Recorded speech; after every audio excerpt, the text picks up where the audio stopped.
Hay momentos en la vida que marcan un antes y un después. Momentos que, como bisturís afilados, cortan el tiempo en dos y dejan cicatrices que nunca terminan de sanar del todo. Esta es la historia de uno de esos momentos. Un momento que comenzó con el rugido sordo del hambre en el estómago de un niño y terminó convirtiéndose en una lección que resonaría a través de generaciones. Hay momentos en la vida que marcan un antes y un después. Momentos que, como bisturís afilados, cortan el tiempo en dos y dejan cicatrices que nunca terminan de sanar del todo. Esta es la historia de uno de esos momentos. Un momento que comenzó con el rugido sordo del hambre en el estómago de un niño y terminó convirtiéndose en una lección que resonaría a través de generaciones. Pero para entender ese momento, primero hay que entender el hambre. No el hambre de saltarse una comida o de hacer dieta. No, el hambre real. Esa que se mete en los huesos y los hace doler.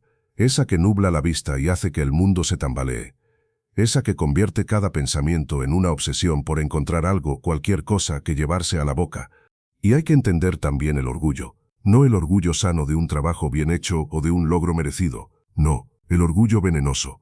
Ese que se alimenta de la humillación ajena. Ese que necesita pisotear para sentirse alto. Ese que confunde el valor de una cuenta bancaria con el valor de un ser humano. Esta es la historia de cuando el hambre y el orgullo chocaron en una esquina polvorienta de San Cristóbal del Sur. Un pueblo olvidado por Dios y por el gobierno, donde los ricos vivían en burbujas de aire acondicionado y los pobres se ahogaban en su propio sudor. Era verano. Uno de esos veranos infernales que parecen salidos directamente de las calderas del Averno. El tipo de verano que convierte el asfalto en chicle negro y pegajoso, que hace que los perros busquen desesperados cualquier sombra miserable, que transforma el simple acto de respirar en una lucha contra la atmósfera espesa y asfixiante. En San Cristóbal del Sur, pueblo de contrastes obscenos donde las mansiones con piscinas olímpicas compartían el mismo cielo con las chabolas de cartón, el termómetro marcaba 42 grados centígrados a la sombra. Pero en la esquina del viejo mercado municipal no había sombra, solo sol. Sol implacable que caía como martillazos sobre la cabeza de un niño de 10 años sentado en el bordillo de la acera. Elaya Morales tenía la piel del color del café tostado, curtida por soles incluso más crueles que este. Sus ojos, grandes y oscuros como noches sin luna, observaban el trajín del mercado con una intensidad que no correspondía a su edad. Vestía una camiseta que alguna vez fue blanca, ahora del color indefinido de la pobreza, y unos pantalones cortos remendados tantas veces que era imposible adivinar su color original. Sus pies descalzos mostraban las plantas endurecidas de quien ha caminado sobre piedras calientes toda su vida. Pero no era su apariencia lo que llamaba la atención de quienes se detenían a mirarlo, era su postura. Mientras otros niños en su situación se encorvaban, se hacían pequeños, invisibles, el Asha se sentaba erguido, la barbilla alta, los hombros hacia atrás, como si el hambre que llevaba 3 días royéndole las entrañas fuera un enemigo al que se negaba a mostrarle debilidad. 3 días, 72 horas, 4.320 minutos desde la última vez que algo sólido había pasado por su garganta. El agua de la fuente pública mantenía a raya la sed, pero el hambre era otra bestia. Una bestia que no dormía, que no descansaba, que no tenía piedad. La historia de cómo Elaya había llegado a esta situación era, tristemente común en los barrios olvidados de América Latina. Su padre José Manuel había desaparecido cuando él tenía 3 años. Se fue al norte, decían los vecinos, ese eufemismo cruel para no decir que otro hombre había preferido la incertidumbre de la migración ilegal antes que la certeza de la miseria. Nunca volvieron a saber de él. Ni dinero, ni cartas, ni siquiera la confirmación de si estaba vivo o muerto. Su madre María Esperanza Morales había sido el sol alrededor del cual giraba el pequeño universo de Elaya. Maestra de primaria en la escuela pública del barrio, ganaba una miseria que apenas alcanzaba para pagar el alquiler de la habitación de 4 por 4 metros que compartían en una vecindad ruinosa. Pero María Esperanza tenía algo que el dinero no podía comprar: dignidad inquebrantable y fe en que la educación era el único camino para salir del pozo. Cada noche, después de lavar ropa ajena para ganar unos pesos extra, se sentaba con el Asha a la luz de una vela, porque la electricidad era un lujo que no siempre podían pagar, y le enseñaba, no solo las letras y los números que correspondían a su edad, sino lecciones más profundas. «Mira, mijo», le decía mientras sus manos curtidas pasaban las páginas de libros prestados de la biblioteca. La pobreza es una circunstancia, no una identidad. Tú no eres pobre, estás pobre, y eso, mi niño, eso se puede cambiar. Pero la dignidad es lo único que nadie te puede quitar si tú no se lo permites. Elijah absorbía esas palabras como esponja seca absorbe el agua. Las atesoraba en lo más profundo de su ser, sin saber que muy pronto serían lo único que le quedaría de su madre. La tuberculosis llegó silenciosa, como llegan las desgracias a las vidas de los pobres. Primero fue una tos que no se iba, luego el cansancio que hacía que María Esperanza tuviera que sentarse cada 10 pasos. Después vinieron las fiebres nocturnas, las sábanas empapadas en sudor, la pérdida de peso que la fue consumiendo hasta dejarla en los huesos. El hospital público, desbordado y sin recursos, hizo lo que pudo, que no fue mucho. Los antibióticos escaseaban, las camas sobraban enfermos, y María Esperanza era solo una estadística más en los informes que nadie leería sobre la crisis sanitaria en las zonas marginales. Elijah pasó los últimos 2 meses de vida de su madre dividido entre la escuela, el hospital y trabajos esporádicos para conseguir dinero para las medicinas. Cargaba agua, limpiaba patios, hacía mandados.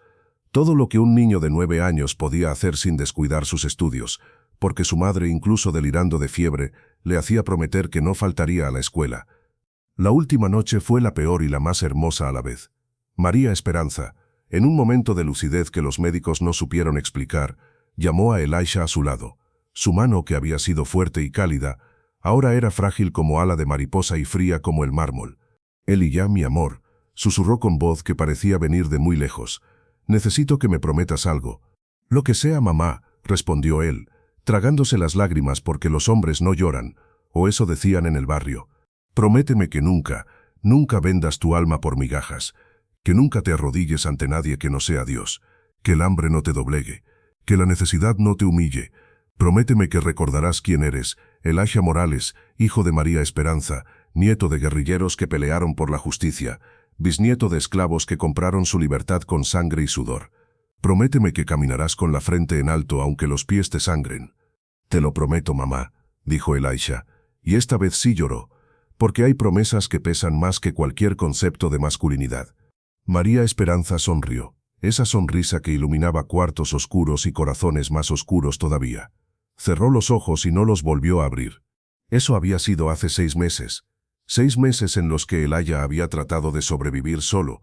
Los vecinos ayudaban cuando podían, que no era mucho porque la miseria compartida sigue siendo miseria. La escuela había intentado conseguirle una plaza en un orfanato, pero los orfanatos estaban llenos y los trámites burocráticos avanzaban a la velocidad de las esperanzas perdidas. Así que Elijah hacía lo que podía. Vivía en una construcción abandonada en las afueras del pueblo, una choza improvisada con cartones, lonas y la determinación de no rendirse.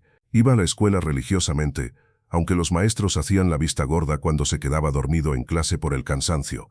Trabajaba en lo que apareciera, lavar coches, cargar bultos en el mercado, cuidar puestos mientras los vendedores iban al baño. Pero este verano había sido especialmente cruel. La sequía había matado las cosechas, encarecido los alimentos, secado las fuentes de trabajo informal. Hacía 3 días que nadie necesitaba sus servicios. 3 días que su estómago se había convertido en un animal rabioso que le mordía desde adentro. Y ahí estaba ahora, sentado en ese bordillo, viendo pasar a gente con bolsas llenas de comida, oliendo los aromas que salían de los puestos de comida, sintiendo cómo la saliva se le acumulaba en la boca ante estímulos que no podía satisfacer. Pero no pedía limosna. María Esperanza le había enseñado que el trabajo dignifica, que la caridad mal entendida humilla. Si no había trabajo, esperaría. Si no había comida hoy, tal vez mañana. Mientras tanto mantendría la promesa, la frente en alto, la dignidad intacta. No sabía que en menos de 1 hora, esa promesa sería puesta a prueba de la manera más cruel posible. A exactamente 3 kilómetros del mercado, en la zona donde las calles dejaban de ser de tierra para convertirse en asfalto perfecto, donde los árboles crecían en hileras simétricas y las casas se escondían detrás de muros de 3 metros coronados con alambre electrificado, se alzaba la mansión Beaumont Díaz. Era una monstruosidad arquitectónica de mal gusto disfrazado de elegancia, con columnas griegas que no venían al caso, fuentes italianas que desentonaban con el paisaje tropical y un jardín francés que requería más agua al día que la que consumía todo el barrio pobre en una semana. En el garaje con aire acondicionado dormían 5 autos de lujo que juntos valían más que todas las casas del sector donde vivía Elijah. En el salón principal de esa mansión, con el aire acondicionado a 18 grados mientras afuera la gente se asfixiaba, Madame Blanche Beaumont Díaz presidía la reunión mensual del Club de Damas Distinguidas de San Cristóbal del Sur. A sus 62 años, Blanche era lo que en los círculos de sociedad llamaban una mujer de presencia. 1,70 m de estatura aumentados por tacones de diseñador que nunca bajaban de los 10 centímetros. Cuerpo mantenido a base de liposucciones, pilates y la ocasional visita al cirujano plástico en Miami. Cabello platinado que visitaba al estilista 3 veces por semana. Rostro que había olvidado cómo sonreír de manera genuina hacía décadas, congelado en una expresión de superioridad apenas disimulada. Su historia era la típica de las élites latinoamericanas que confunden abolengo con virtud. Nacida Blanche Dubois, sí, como el personaje de Tennessee Williams, ironía que ella nunca captó, en una familia de terratenientes venidos a menos, había cazado a Sebastián Beaumont Díaz cuando éste era un banquero en ascenso, y ella una belleza de 20 años con más ambición que escrúpulos. El matrimonio había sido una transacción comercial disfrazada de romance. Ella aportó el apellido con pretensiones de aristocracia, él el dinero nuevo y los contactos turbios. Juntos construyeron un imperio financiero basado en préstamos usureros, ejecuciones hipotecarias despiadadas y un talento especial para aprovecharse de la desesperación ajena. Cuando Sebastián murió de un infarto masivo mientras contaba dinero, poético dirían algunos, Blanche heredó todo, las cuentas en paraísos fiscales, las propiedades obtenidas mediante despojos legalizados y sobre todo el desprecio absoluto por cualquiera que tuviera menos de 6 ceros en su cuenta bancaria. El problema con este pueblo, decía ahora Blanche mientras sorbía té importado de Ceylon en tazas de porcelana que costaban más que el salario mínimo mensual, es la falta de cultura del trabajo entre las clases bajas. Las otras 6 mujeres presentes asentían con esa sincronización que solo se logra con años de práctica en el arte de la adulación. Todas vestidas de blanco, era el código de vestimenta del club, porque el blanco simboliza pureza, había decretado Blanche, todas con joyas que podrían alimentar familias enteras durante años, todas con esa expresión de aburrimiento crónico que viene de tener demasiado de todo excepto propósito en la vida. Justo ayer, continuó Blanche, vi a un niño sentado en la calle, sin hacer nada, nada. En mis tiempos los niños trabajaban, se ganaban el pan, ahora esperan que todo les caiga del cielo. Es verdad, intervino Eugenia Rodríguez Vallejo, esposa del dueño de la mitad de las maquiladoras de la región. El otro día uno tuvo el descaro de pedirme dinero. Le dije, ¿por qué no trabajas? ¿Y saben qué me contestó? Que tenía 8 años, como si eso fuera excusa. Las risas que siguieron tenían ese tono metálico de la crueldad disfrazada de humor. El problema, sentenció Blanche, adoptando ese tono de falsa sabiduría que usaba cuando quería parecer profunda, es que les hemos dado demasiado. Escuelas gratuitas, hospitales públicos, programas sociales. ¿Para qué? Para crear una generación de parásitos. Mi difunto esposo siempre decía, añadió, invocando la memoria de Sebastián como hacía cuando quería darle peso a sus crueldades, que la caridad mal entendida es el peor enemigo del progreso. Si les das pescado en lugar de enseñarles a pescar. Pero Blanche, interrumpió tímidamente Sofía Mendoza, la más joven del grupo y la única que ocasionalmente mostraba destellos de humanidad. Algunos son realmente niños, sin padres, sin disciplina, cortó Blanche con tono gélido. Mi querida Sofía, la compasión mal dirigida hace más daño que bien. Esos niños necesitan aprender el valor del esfuerzo, la dignidad del trabajo, no limosnas que solo perpetúan el ciclo de dependencia. Era fascinante, en un modo perverso, cómo Blanche podía tomar conceptos nobles como dignidad y trabajo y retorcerlos hasta convertirlos en armas contra los más vulnerables. Era un talento cultivado durante décadas de racionalizar lo injustificable. De hecho, continuó Blanche, poniéndose de pie con un movimiento estudiado para parecer espontáneo, creo que es hora de dar el ejemplo. Voy al banco a hacer unas transferencias. Verán cómo trato yo a estos pequeños oportunistas. Las damas aplaudieron suavemente, ese aplauso de guantes blancos que suena como mariposas moribundas. Blanche sonrió, satisfecha consigo misma, y se dirigió a arreglarse para su salida. Frente al espejo de marco dorado de su vestidor, se aplicó otra capa de polvo sobre una base ya perfecta. El maquillaje era su armadura, cada capa una barrera más entre ella y la realidad de un mundo que había elegido no ver. Roció perfume francés, el mismo que usaba desde hacía 30 años, ese aroma a flores muertas y privilegio rancio que la precedía como heraldo de su presencia. Eligió el bolso del día, un Louis Vuitton edición limitada que había costado lo mismo que un coche modesto. Dentro, junto a la billetera repleta de tarjetas de crédito que nunca llegaban al límite, Los lentes de sol que costaban más que un tratamiento médico y el teléfono último modelo que apenas sabía usar. Había algo inesperado. Un sándwich envuelto en una servilleta de tela. Lo había pedido al chef esa mañana para el camino, aunque sabía que no lo comería. Blanche no comía carbohidratos desde 1900, pero le gustaba tener comida a mano, no por hambre, sino por el placer perverso de tener lo que otros necesitaban desesperadamente. Rodrigo llamó a su chofer por el intercomunicador: «Prepare el Mercedes y tome la ruta del centro. Quiero ver el progreso de nuestro querido pueblo». Lo que Blanche llamaba progreso era en realidad miseria, pero desde detrás de los vidrios polarizados de su Mercedes clase S, la pobreza se veía como una película mal filmada, algo distante y poco real, más concepto que experiencia. Mientras el coche se deslizaba silencioso por las calles cada vez más deterioradas, Blanche observaba con disgusto apenas disimulado. Vendedores ambulantes sudorosos, madres cargando niños mientras trabajaban, hombres congregados en esquinas esperando que alguien los contratara por día. Para ella no eran personas con historias, sueños y desesperaciones. Eran decorado, prueba viviente de su superioridad. La gente no entiende, murmuraba para sí misma, aunque Rodrigo la escuchaba todo, que la pobreza es una elección. Si quisieran realmente trabajarían más, se esforzarían más, serían más como ella, que había nacido en cuna de plata desgastada y había tenido la visión de casarse con dinero. Más como ella, que nunca había trabajado un día honesto en su vida. Más como ella, que confundía herencia con mérito y suerte con virtud. El Mercedes se detuvo en un semáforo cerca del mercado, y fue entonces cuando lo vio. Ella seguía en el mismo lugar, pero algo había cambiado en su postura. El hambre de 3 días había cobrado su precio. Las manos le temblaban ligeramente, y cada tanto tenía que parpadear fuerte para aclarar la vista que se le nublaba. Pero seguía sentado derecho, la barbilla alta, los ojos observando. Había visto el Mercedes detenerse. Era imposible no verlo. En un mar de coches destartalados y motocicletas ruidosas, el vehículo de Blanche brillaba como una nave espacial en un basurero. Había visto también cómo la ventana trasera bajaba unos centímetros, lo suficiente para que unos ojos lo observaran desde dentro. Ella conocía esa mirada. La había visto 1000 veces. Era la mirada del zoológico, la mirada de quien observa especies exóticas desde la seguridad de la jaula. La mirada que no ve personas sino especímenes.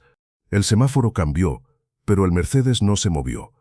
Otros coches comenzaron a pitar, pero Rodrigo conocía bien a su jefa. Cuando Madame Blanche observaba algo con esa intensidad, había que esperar. Dentro del coche, Blanche experimentaba algo parecido a la fascinación. Este niño no se comportaba como debería, no se acercaba al coche con la mano extendida, no ponía cara de pena, no actuaba el papel del mendigo agradecido, solo observaba de vuelta, con unos ojos que parecían ver demasiado. Rodrigo ordenó de pronto: «Estaciónese ahí adelante. Voy a bajar un momento». «¿Está segura, señora?» «Esta zona...» «He dicho que me estacione».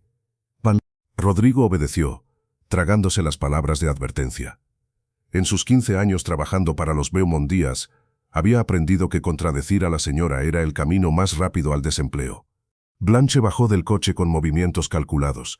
Cada gesto era una declaración. La forma en que alisaba su vestido de lino italiano, cómo ajustaba sus lentes de sol, la manera en que su mano acariciaba el bolso como recordándose a sí misma su valor. Era teatro, y ella era actriz principal y única audiencia que importaba. Caminó hacia donde estaba Elijah, sus tacones de diseñador resonando contra el pavimento irregular como clavos en un ataúd. A su alrededor la gente se detenía y observaba. No todos los días se veía a una de las patronas caminar entre los mortales comunes. Elijah la vio acercarse y supo, con esa intuición que la pobreza afila como navaja, que algo malo estaba por suceder. Pero no se movió. La promesa a su madre pesaba más que el instinto de huir.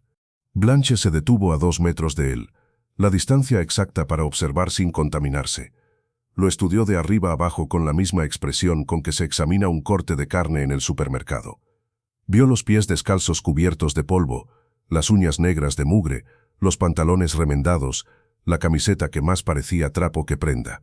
Vio el pelo enmarañado que claramente no había visto champú en semanas, los brazos delgados donde se marcaban las venas, las mejillas hundidas del hambre crónica. Pero sobre todo, vio esos ojos, esos malditos ojos que no se bajaban, que no suplicaban, que no le daban la satisfacción de la sumisión automática que esperaba. «¿Tienes hambre, pequeño?», preguntó finalmente, su voz destilando falsa dulzura como miel envenenada. Elijah no respondió de inmediato. Primero la estudió él a ella. Vio el maquillaje perfecto que no lograba ocultar la frialdad del alma. Vio las joyas que gritaban riqueza pero susurraban vacío. Vio la postura rígida de quien ha olvidado cómo ser humana. Y sobre todo vio la crueldad casual de quien está a punto de jugar con su presa. Cuando finalmente asintió, fue un gesto mínimo. Un reconocimiento de la realidad, no una súplica. Blanche casi sonrió, casi. Abrió su bolso con movimientos teatrales, asegurándose de que el niño viera el interior, la billetera abultada, el celular caro, todos los símbolos de su superioridad. Sacó la servilleta con el sándwich y lo desenvolvió lentamente, casi sensualmente. El aroma golpeó a Elijah como un puñetazo. Pan recién horneado, jamón de calidad, queso derretido, vegetales frescos. Su estómago rugió audiblemente y tuvo que tragar saliva para no babear. 3 días de ayuno forzado cobraban su precio, y cada célula de su cuerpo gritaba por ese alimento. «¡Qué coincidencia!», dijo Blanche, caminando hacia un banco cercano. Se sentó con cuidado, cruzando las piernas en un ángulo estudiado para parecer elegante. «Yo tengo comida que no necesito, y tú, bueno, tú claramente la necesitas». Dejó el sándwich en su regazo, a la vista pero fuera de alcance, como un pescador que deja que el pez vea el anzuelo antes de lanzarlo. «Pero verás», continuó, su voz adoptando ese tono de falsa pedagogía que usaba cuando quería parecer razonable. «En la vida nada es gratis, todo tiene un precio. Es una lección importante que aparentemente nadie te ha enseñado». Se quitó un zapato y lo examinó con disgusto fingido. «Oh, mira esto. Parece que pisé algo desagradable de camino aquí. Qué asco dan estas calles, ¿no crees?». El zapato estaba, por supuesto, apenas manchado. Una mota de polvo en el tacón, quizás una gota de agua sucia. Nada que un pañuelo no pudiera limpiar. Pero no se trataba de la limpieza real. Se trataba del poder, del ritual de humillación. «Te propongo un trato», dijo levantando la vista hacia Elijah. «Un intercambio justo. Tú limpias mis zapatos aquí, ahora, con tus manos, y yo te doy este delicioso sándwich. Trabajo por comida. No es así como funciona para gente como tú». El silencio que siguió fue espeso como melaza. La pequeña multitud que se había congregado contenía el aliento. Algunos sacaron disimuladamente sus teléfonos, intuyendo que estaban presenciando algo que valdría la pena grabar. Elijah se levantó lentamente. Cada movimiento era una agonía, no solo por el hambre que le debilitaba los músculos, sino por el peso de la decisión que enfrentaba. Dio un paso hacia Blanche, luego otro, y otro. Con cada paso las voces en su cabeza libraban una batalla. La voz del hambre gritaba: «Hazlo, es solo un momento de humillación por comida que necesitas desesperadamente. Has pasado 3 días sin comer, tu cuerpo te está fallando. Nadie te juzgará por sobrevivir». La voz del orgullo herido susurraba: «Todos están mirando. Si te arrodillas ahora, siempre serás el niño que limpió zapatos por un sándwich. La historia te seguirá, la vergüenza se pegará a tu piel como tatuaje». Pero sobre todas ellas, clara como campana de cristal, resonaba la voz de María Esperanza: «La dignidad no se negocia, mijo. Hay líneas que cuando las cruzas, no hay vuelta atrás. El hambre es temporal, la pérdida del alma es para siempre». Elijah llegó hasta donde estaba Blanche. Podía oler su perfume, ese aroma caro que no lograba enmascarar el hedor de la podredumbre moral. Podía ver el brillo de satisfacción anticipada en sus ojos, la forma en que sus labios se curvaban en lo que creía era una sonrisa benevolente, pero que parecía más la mueca de un depredador. Miró el sándwich, luego los zapatos, luego directamente a los ojos de Blanche, y habló. «Mi madre solía decirme que hay cosas más dolorosas que el hambre». La voz de Elijah no era la de un niño de 10 años. Era antigua, profunda, cargada con el peso de generaciones de sufrimiento y resistencia. Blanche parpadeó, descolocada por el tono, por la ausencia de súplica, por la falta de gratitud anticipada. Y una de ellas, continuó Elijah, es perder el alma por un pedazo de pan.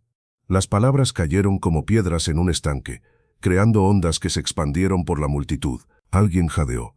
Alguien más murmuró una oración. Los teléfonos que grababan temblaron en manos súbitamente nerviosas. Blanche abrió la boca, pero Elijah no había terminado. Ahora que había empezado, las palabras fluían como río desbordado, imposibles de contener. «Mi madre limpiaba casas. Casas como la suya, imagino. Casas donde los pisos valen más que vidas humanas. casas donde la basura come mejor que los niños del barrio. Se pasaba horas de rodillas, fregando, puliendo, brillando. ¿Y sabe qué? A veces las señoras como usted ensuciaban a propósito, solo por el placer de verla limpiar de nuevo. Las lágrimas comenzaron a correr por las mejillas de Elisha, pero su voz no flaqueó. Le pagaban una miseria y le cobraban en dignidad. La llamaban María a secas, nunca señora Morales. Le hablaban como a un perro amaestrado. María, más rápido. María, está sucio todavía. María, ten cuidado con eso que vale más que tu vida. Y mi madre sonreía. Siempre sonreía, porque tenía un hijo que alimentar y educación que pagar. Hizo una pausa, tragando saliva que sabía a amargura y orgullo. Se enfermó por trabajar en casas húmedas, por no tener dinero para medicinas a tiempo, por años de tragarse insultos junto con el polvo que levantaban sus escobas. ¿Y sabe dónde murió? En el hospital público, en un pasillo porque no había camas, tosiendo sangre mientras esperaba un turno que nunca llegó. Pero antes de morir, me hizo prometerle algo. Elisha se irguió aún más, si eso era posible. En ese momento, desnutrido y tambaleante, parecía más alto que la mujer sentada frente a él. Su sombra, alargada por el sol del mediodía, cayó sobre Blanche como un juicio. Me hizo prometerle que nunca vendería mi dignidad por migajas, que el hambre no me doblegaría, que gente como usted no me convertiría en el perro que quisieron que fuera mi madre.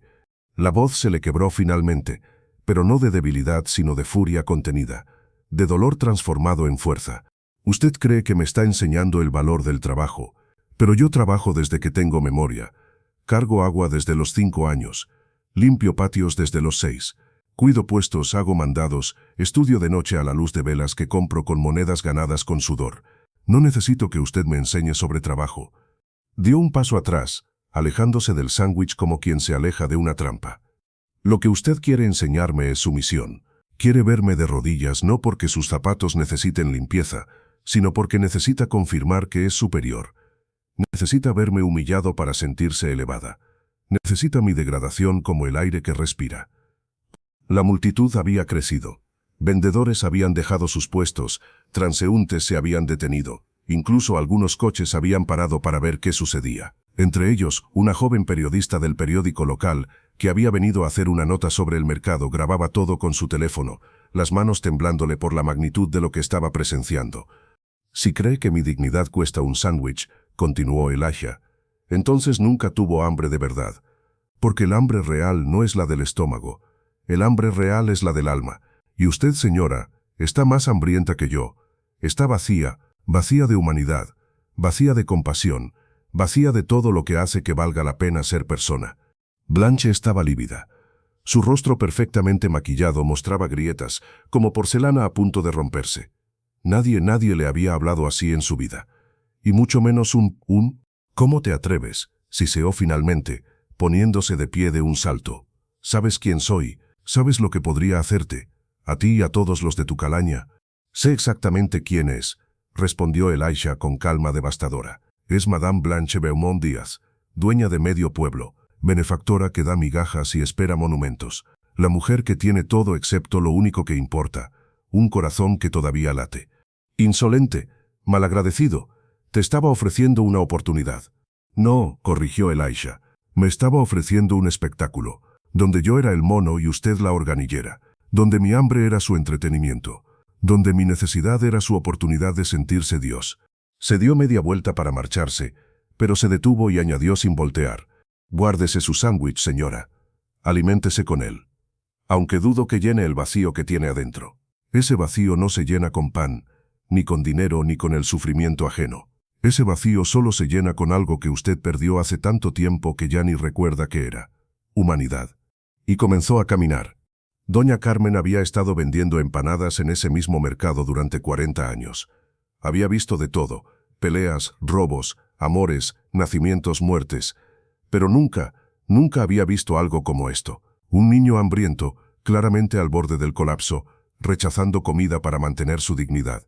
Las lágrimas corrían libremente por su rostro curtido mientras se abría paso entre la multitud. Sus manos artríticas temblaban mientras sacaba una empanada todavía caliente de su canasta, envuelta en papel encerado que conservaba el calor y el aroma. «Mijito», llamó. «Ella, ¿verdad? Espera, mi niño». Ella se detuvo, volteó. Doña Carmen llegó hasta él, jadeando por el esfuerzo y la emoción. «Toma», dijo extendiéndole la empanada, «y no me vengas con que no puedes aceptarla. Esto no es caridad.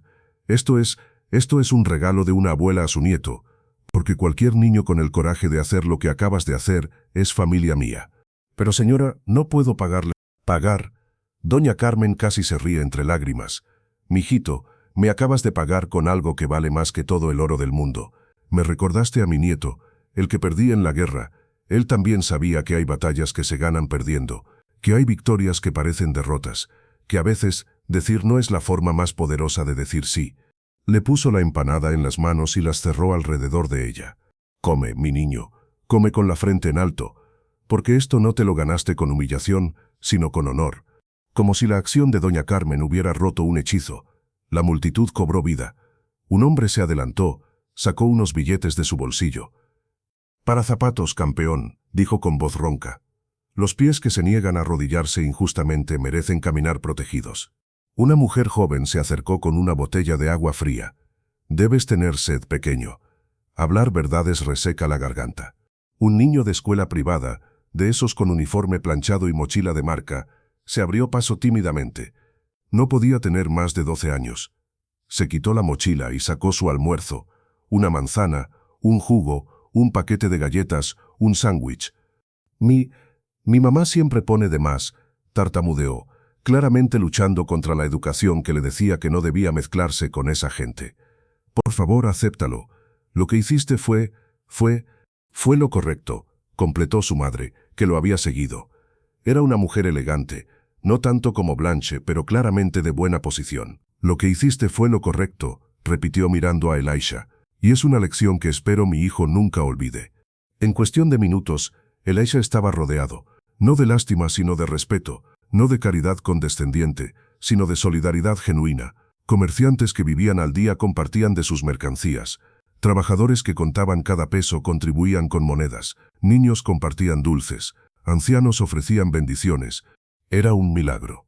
No el tipo de milagro de los cuentos de hadas, sino el milagro real de la humanidad reconociéndose a sí misma, de la comunidad cerrando filas alrededor de uno de los suyos. Blanche observaba todo paralizada. El sándwich seguía en su mano.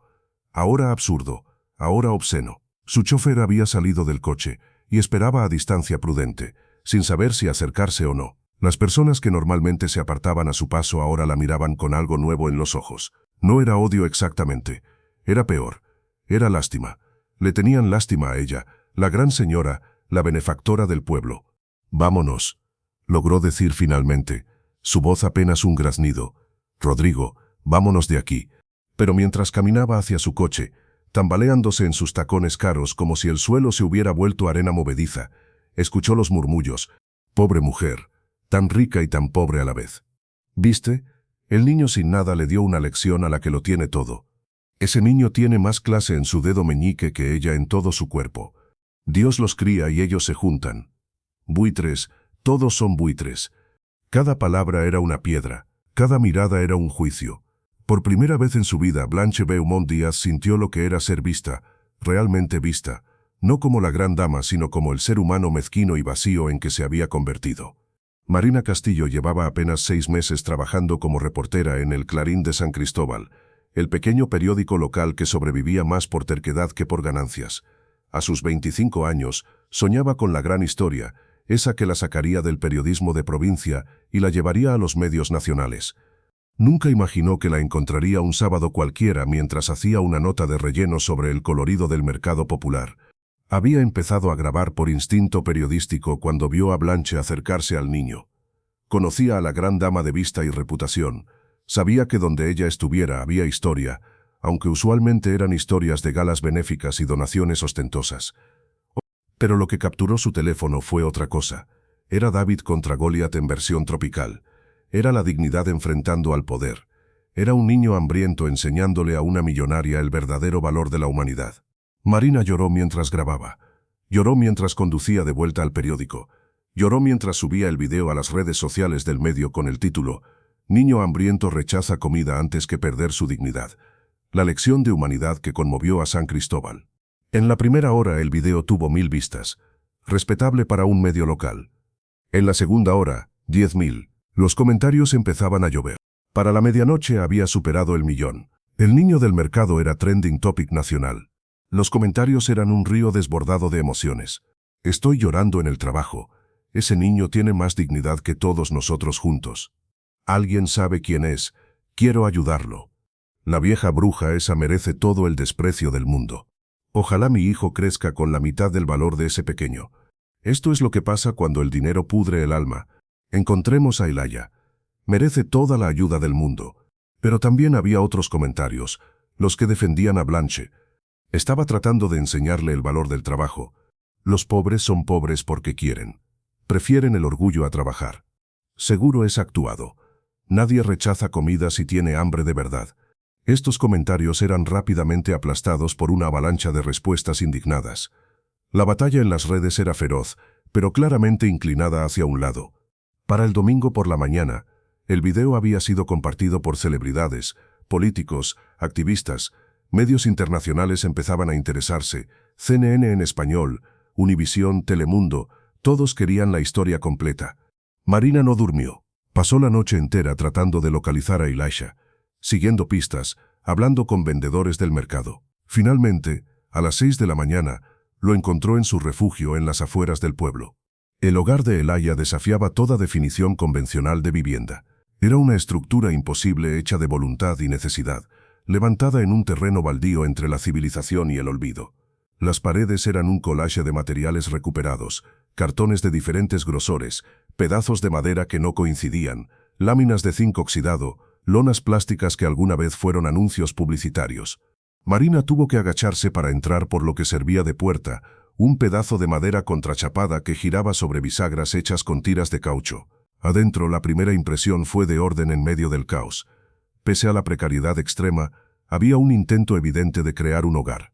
Un colchón viejo pero limpio en una esquina, cubierto con una sábana remendada pero lavada. Una caja de madera volteada servía de mesa de noche, con una vela a medio consumir y un libro prestado de la biblioteca, 100 años de soledad de García Márquez. Otra caja más grande hacía de escritorio, con cuadernos escolares apilados prolijamente y lápices gastados hasta ser casi inutilizables. En una pared de cartón, sujetas con tachuelas oxidadas, colgaban 2 fotografías. Una mostraba a una mujer joven sonriendo a la cámara, con un bebé en brazos. María Esperanza en tiempos mejores. La otra era un diploma enmarcado con cuidado en cartón. Primer lugar en el concurso de deletreo de la escuela primaria.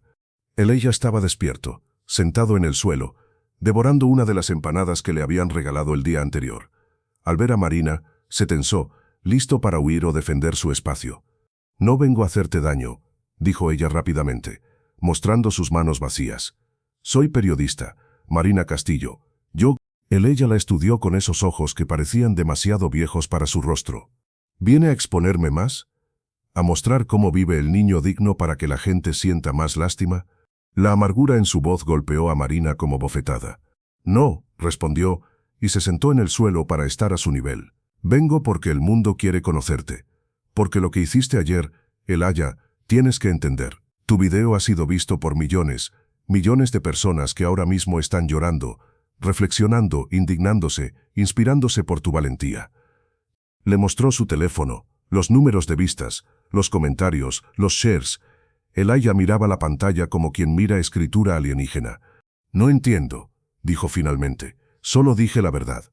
«Exactamente», respondió Marina. «En un mundo de mentiras, la verdad es revolucionaria. En un mundo de cobardía, el valor es noticia. En un mundo donde todos se arrodillan por migajas, alguien que se mantiene de pie es un héroe». «No soy un héroe», protestó Elaya. «Solo soy un niño con hambre que cumple una promesa a su mamá muerta». Y ahí en esa frase simple, Marina entendió la verdadera historia. No era solo sobre el enfrentamiento de ayer. Era sobre amor filial, sobre legados transmitidos en lechos de muerte, sobre la dignidad como única herencia de los desposeídos. «¿Me contarías sobre tu mamá?», pidió suavemente. Y Elaya, tal vez por el hambre satisfecha, tal vez por la necesidad de compartir el peso que llevaba solo, empezó a hablar. María Esperanza Morales había nacido en el mismo barrio donde moriría 42 años después. Hija de cortadores de caña, nieta de campesinos sin tierra, bisnieta de esclavos liberados que nunca fueron realmente libres. La pobreza era su herencia generacional, transmitida como gen dominante de padres a hijos. Pero María Esperanza tenía algo que la pobreza no había logrado matar, una sed insaciable de conocimiento. Aprendió a leer con periódicos viejos que su madre traía del mercado. Escribía con carbón en las paredes cuando no había lápices. Caminaba 10 kilómetros diarios para ir a la escuela, descalza cuando no había zapatos, con hambre cuando no había comida, pero nunca faltaba. Los maestros la notaron. Era imposible no notar a la niña que devoraba libros como otros devoran pan, que hacía preguntas que iban más allá del currículo, que ayudaba a sus compañeros con paciencia infinita. Cuando llegó el momento de la secundaria, juntaron dinero entre todos para comprarle el uniforme. Cuando llegó la universidad, una beca pequeña pero suficiente le abrió las puertas. Se graduó de maestra con honores que no pagaban las cuentas pero alimentaban el alma. Volvió al barrio porque ¿dónde más iría? Los niños que necesitaban lo que ella podía dar estaban ahí, descalzos y hambrientos como ella había estado, pero con la misma sed de aprender si alguien se tomaba el tiempo de enseñarles. Conoció a José Manuel en una reunión sindical.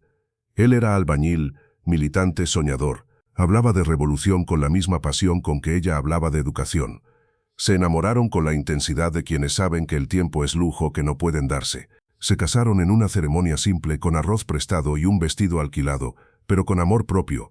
Ella nació 9 meses después, en el mismo hospital público donde María Esperanza moriría 11 años más tarde.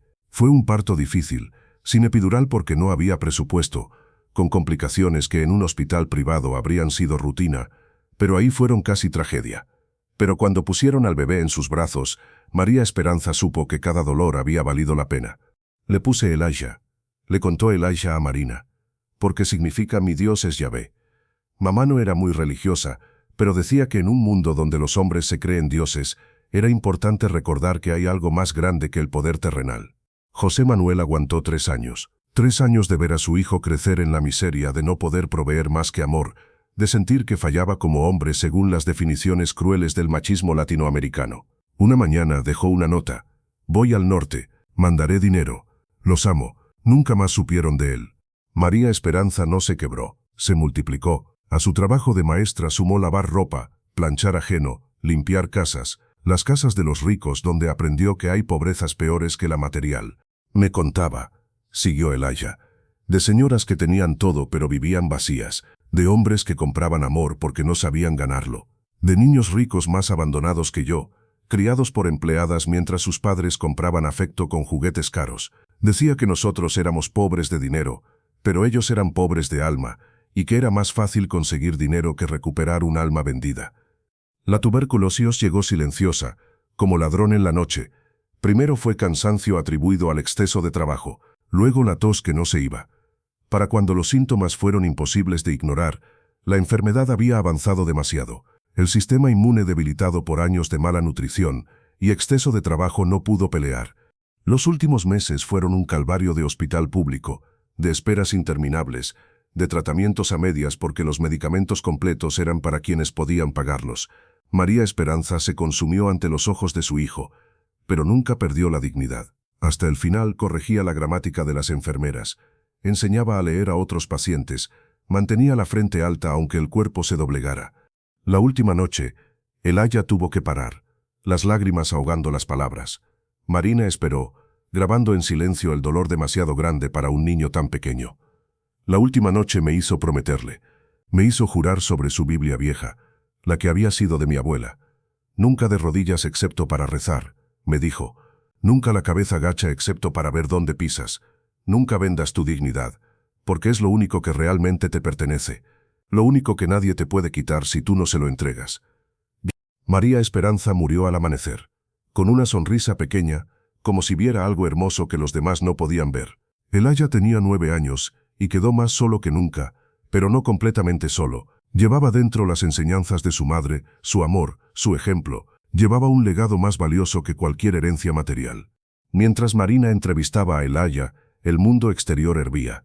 El video no paraba de circular. Los hashtags, el niño del mercado, dignidad, no tiene precio, lección de humanidad dominaban las redes sociales. Pero más allá del mundo virtual, en el mundo real de San Cristóbal del Sur, las ondas del impacto se expandían. En su mansión, Blanche Beaumont Díaz vivía su versión personal del infierno.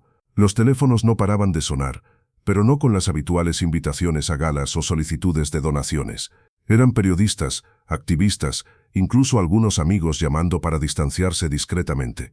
Blanche, querida, había dicho Eugenia Rodríguez Vallejo, su supuesta mejor amiga, comprenderás que en las circunstancias actuales es mejor que no asistas a la gala del hospital. La prensa, ya sabes, el servicio doméstico la miraba diferente. Seguían cumpliendo sus funciones, pero había algo nuevo en sus ojos, como si de pronto vieran a través de ella, como si la máscara de gran dama se hubiera caído definitivamente. Dos mucamas habían renunciado ya, sin dar explicaciones, sin pedir liquidación, simplemente se fueron como quien huye de una casa embrujada. Pero lo peor no eran las miradas o los desaires sociales, lo peor era el espejo. Cada vez que Blanche se miraba, veía reflejada la escena del mercado. Veía sus zapatos supuestamente sucios, veía el sándwich en su mano, veía sobre todo los ojos de ese niño maldito que la había desnudado ante el mundo. Trató de contraatacar. Llamó a su abogado para explorar opciones legales. Difamación, sugirió, alteración del orden público. El abogado, viejo zorro que conocía de qué lado soplaba el viento, fue brutalmente honesto. Señora, demandar a un niño huérfano y hambriento por decir la verdad sería el suicidio social definitivo. Mi consejo profesional, perfil bajo hasta que pase la tormenta. Pero la tormenta no pasaba. Al contrario, se intensificaba. Alguien empezó a investigar las famosas obras de caridad de los Beaumont Díaz. Un bloguero anónimo publicó documentos que mostraban cómo las donaciones eran en realidad elaborados esquemas de evasión fiscal. Cómo la biblioteca que llevaba su nombre había sido construida con fondos públicos mientras ella solo había puesto la placa. Cómo el ala del Hospital Beaumont Díaz recibía menos del 10% de lo que ella declaraba en impuestos como donación. Ex empleados empezaron a hablar. Historias de abusos, de salarios miserables, de humillaciones gratuitas. Una ex cocinera contó cómo la obligaban a comer de pie en la cocina, porque el comedor es para la familia. Un ex jardinero reveló que lo habían despedido por negarse a trabajar gratis los domingos. Una ex niñera habló de cómo la trataban peor que a los perros de la casa, que por cierto comían mejor que ella. El imperio Beaumont Díaz, construido sobre la explotación y mantenido por el miedo, empezaba a mostrar grietas. Socios comerciales se distanciaban, contratos se cancelaban, inversionistas retiraban capital. Era como si el desprecio que Blanche había sembrado durante décadas de pronto diera frutos venenosos que la ahogaban. Mientras tanto, la vida de Elisha tomaba un giro inesperado. Marina publicó la entrevista completa, la historia de María Esperanza, la realidad de un niño brillante viviendo en condiciones infrahumanas. La respuesta fue abrumadora. Una fundación internacional de derechos infantiles se interesó en el caso. Ofrecieron no solo ayuda inmediata, sino una beca completa en una de las mejores escuelas del país. Pero cuando contactaron a Elisha, su respuesta los dejó sin palabras. Acepto, pero con condiciones. No quiero ser el único niño pobre con suerte. Si me van a ayudar, que ayuden también a otros de mi barrio. No quiero ser la excepción que confirma la regla. Quiero ser el primero de muchos. La fundación, conmovida por la generosidad de alguien que tenía tan poco, creó el programa Elisha Morales. 50 becas completas para niños en situación de pobreza extrema. El criterio de selección no sería solo académico, sino también valores demostrados de solidaridad y dignidad. Doña Carmen, la vendedora de empanadas, dio un paso más allá. Con 68 años y artritis que le torturaba las manos, decidió que no podía dejar que Elisha siguiera viviendo solo. «Tengo una casita humilde», le dijo un día, llegando a su refugio con determinación de general. 2 cuartos no más, pero con techo de verdad y agua que sale de la llave. Mi esposo murió hace 5 años. Mis hijos están regados por el mundo. La casa se siente vacía. Tú necesitas un hogar. Yo necesito compañía. ¿Qué dices? Ella la miró largo rato. Había aprendido a desconfiar de la caridad, a ver las trampas escondidas en las ofertas generosas. Pero en los ojos de doña Carmen solo vio algo que había extrañado desesperadamente. Amor maternal genuino. ¿Puedo seguir llamándola doña Carmen?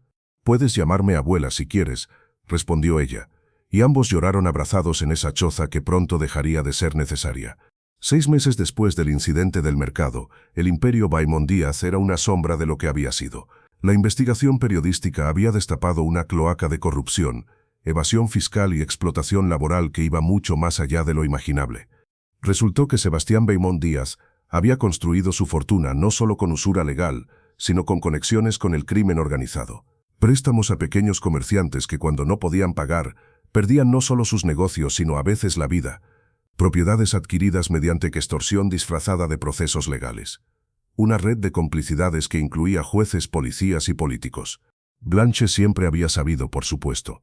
Había elegido no ver, no preguntar, no cuestionar mientras el dinero fluyera y su estatus se mantuviera.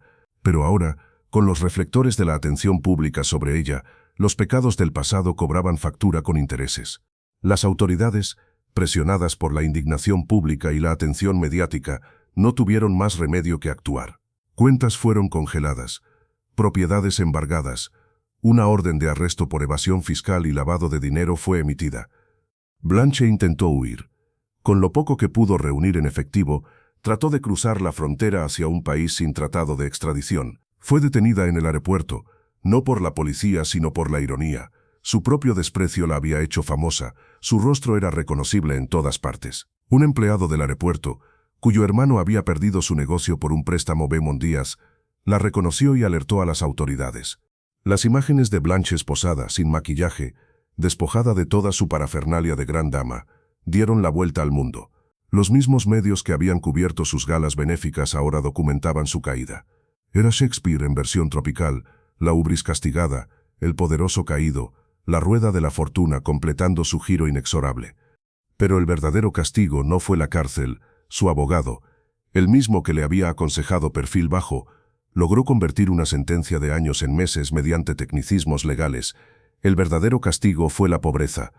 No la pobreza digna de quien nunca tuvo, sino la pobreza vergonzosa de quien lo perdió todo por su propia maldad. Cuando Blanche salió de prisión, no tenía nada. Las propiedades decomisadas, las cuentas vaciadas por multas y reparaciones, los amigos evaporados como rocío al sol. A sus 63 años, por primera vez en su vida, Blanche Beaumont Díaz conoció el significado real de la palabra necesidad. La familia que le quedaba la rechazó.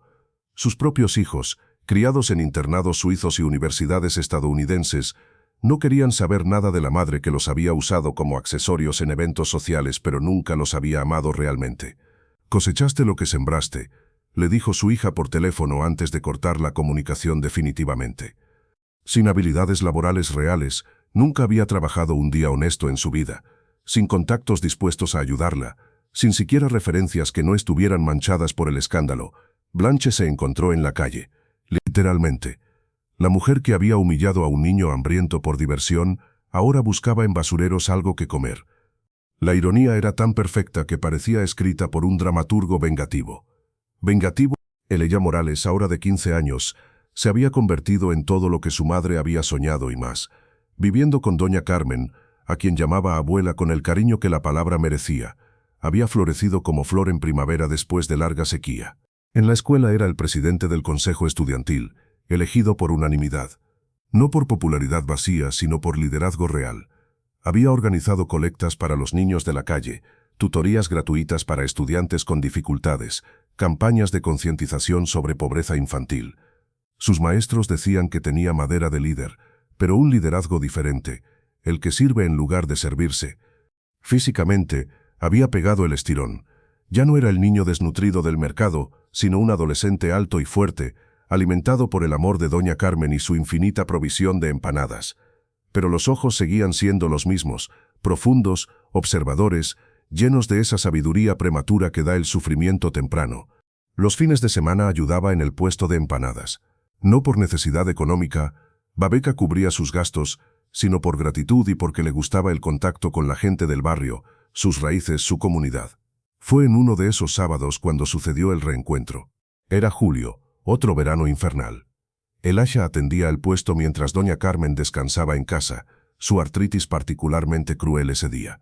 El mercado bullía con su actividad habitual, vendedores voceando mercancías, compradores regateando precios, niños corriendo entre los puestos. Entonces la vio. Al principio no la reconoció. La mujer que se acercaba al puesto era una sombra de la Madame Blanche de hacía 5 años. Delgada hasta lo enfermizo, con ropa de segunda mano que le quedaba grande, el cabello ahora gris y despeinado, sin rastro de maquillaje o joyas, pero algo en su porte incluso derrotado la delató. Se detuvo frente al puesto sin levantar la vista. Sus manos, que alguna vez lucieron anillos de diamantes, ahora mostraban callos y uñas rotas. Tembló ligeramente, si por nervios o por hambre. Era imposible saberlo. «¿Cuánto cuesta una empanada?», preguntó con voz apenas audible. $3, señora», respondió Elisha automáticamente, su voz ya cambiada, más grave. Ella buscó en un monedero raído, contando monedas con dedos temblorosos. 25, 50 centavos, $1, otro más. Se detuvo. Le faltaban 50 centavos. «Yo volveré cuando tenga completo», murmuró, comenzando a darse vuelta. «Señora Beaumont». Ella se congeló. Lentamente, como si cada movimiento le costara un esfuerzo sobrehumano, se volteó. Sus ojos, antes altivos, ahora cargados de una derrota que iba más allá de lo material, se encontraron con los de Elisha. El reconocimiento fue instantáneo y devastador. Era él. El niño del mercado. El niño que había rechazado su humillación. El niño cuya dignidad había comenzado su caída. Ahora convertido en un joven fuerte, bien alimentado, claramente educado, mientras ella, «tú», fue todo lo que pudo decir antes de que las lágrimas comenzaran a correr por sus mejillas demacradas. «Siéntese», dijo Elisha, su voz calmada, sin rastro de rencor o satisfacción vengativa. «Hace calor y se ve cansada». Blanche obedeció como autómata, dejándose caer en una silla plástica. Elisha preparó no una sino 2 empanadas. Les puso salsa extra como a él le gustaba. Sirvió un vaso grande de limonada con mucho hielo. Lo puso todo frente a ella. «No tengo suficiente dinero», susurró, la vergüenza tiñendo cada palabra. «No le estoy cobrando», respondió Elisha sentándose frente a ella. «Se las estoy dando, libremente, sin condiciones». Blanche se quebró. Por primera vez en su vida adulta, lloró sin restricciones, sin preocuparse por el maquillaje corrido o la imagen pública. Lloró por todo lo perdido, por todo lo desperdiciado, por todas las oportunidades de ser humana que había rechazado en su altar de soberbia. «¿Por qué?», logró preguntar entre sollozos. «Después de lo que te hice, lo que intenté hacerte». «Porque usted me enseñó algo importante ese día», respondió Elisha. «Me enseñó que la verdadera caridad no humilla, que la verdadera ayuda no degrada, que el verdadero poder está en levantar a otros, no en pisotearlos. Sin quererlo, me dio la lección más valiosa de mi vida. Pero también», continuó, «me enseñó sobre el perdón. Mi madre decía que guardar rencor es como tomar veneno esperando que otro muera. Usted ya pagó por sus errores. ¿Qué ganaría yo con negarle comida cuando tiene hambre? No me convertiría en lo mismo que usted fue». Blanche comió lentamente, cada mordida mezclada con lágrimas. Entre bocados contó su historia. La investigación, el juicio, la cárcel, la pérdida de todo. Pero sobre todo habló de la soledad, de cómo había construido murallas tan altas que cuando las necesitó, no había puentes para cruzarlas. «Lo peor no fue perder el dinero», confesó. «Fue darme cuenta de que nunca tuve nada real, ni un solo amigo verdadero, ni un familiar que me quisiera por mí misma, ni un solo acto de bondad genuina que alguien pudiera recordar. Viví 60 años y mi único legado era el desprecio». «Nunca es tarde para cambiar ese legado», dijo Elisha. Desde ese día, Blanche comenzó a venir al puesto regularmente. Al principio solo a comer cuando podía pagar, aceptando con humildad cuando no podía. Elisha nunca la humilló, nunca le recordó el pasado, nunca cobró la deuda kármica que el universo parecía haber saldado por él. Doña Carmen, cuando se enteró, tuvo sus reservas. «Esa mujer te quiso humillar, mijo. ¿Estás seguro de esto?». «Abuela», respondió Elisha, «usted me enseñó que la empanada sabe mejor cuando se comparte. ¿No aplica eso también al perdón?». La vieja vendedora lo miró largo rato. Luego sonrió con orgullo. «Ay, mijito, a veces creo que eres demasiado bueno para este mundo». «O tal vez», respondió él, «el mundo necesita más gente que crea en segundas oportunidades». Con el tiempo, Blanche empezó a ayudar en el puesto. Al principio fue torpe, sus manos suaves no acostumbradas al trabajo real. Quemó empanadas, confundió pedidos, se cansaba rápidamente, pero persistió con una determinación que nadie esperaba. «¿Sabe?», le dijo un día a doña Carmen mientras amasaban juntas. «Pasé 60 años creyendo que el trabajo manual era degradante. Ahora me doy cuenta de que lo degradante era mi actitud». Lentamente, muy lentamente, Blanche comenzó a reconstruirse. No a la mujer que había sido, esa había muerto merecidamente, sino a alguien nuevo, alguien que podía mirar a los ojos a las personas que servía porque ya no las veía como inferiores. Alguien que podía ensuciarse las manos y sentir orgullo en lugar de asco. Alguien que estaba aprendiendo, a los 60 y pico años, el significado de la palabra humanidad. Descubrió que tenía habilidades que nunca había explorado. Su educación elitista incluía idiomas, y empezó a dar clases gratuitas de francés e inglés a los niños del barrio. Su conocimiento de leyes y finanzas, antes usado para explotar, ahora ayudaba a pequeños emprendedores a navegar la burocracia. «Es irónico», le comentó a Ilaya un día. «Pasé décadas haciendo caridad para evadir impuestos y ganar estatus. Ahora que no tengo nada que ganar, descubro lo que realmente significa ayudar». 10 años después del incidente original, Elisha Morales se graduaba de la universidad con honores en educación y trabajo social. El auditorio estaba lleno de gente que había seguido su historia, que había sido inspirada por su ejemplo, que veía en él la prueba de que la dignidad y la perseverancia podían triunfar sobre las circunstancias más adversas. En su discurso de graduación, Elisha habló del poder transformador de la educación, del legado de su madre, de la importancia de mantenerse fiel a los principios incluso cuando el precio parecía demasiado alto. Pero hacia el final, tomó un giro que nadie esperaba. «Quiero hablarles de perdón», dijo, «de segundas oportunidades, de cómo a veces nuestros mayores adversarios pueden convertirse en nuestros más inesperados maestros».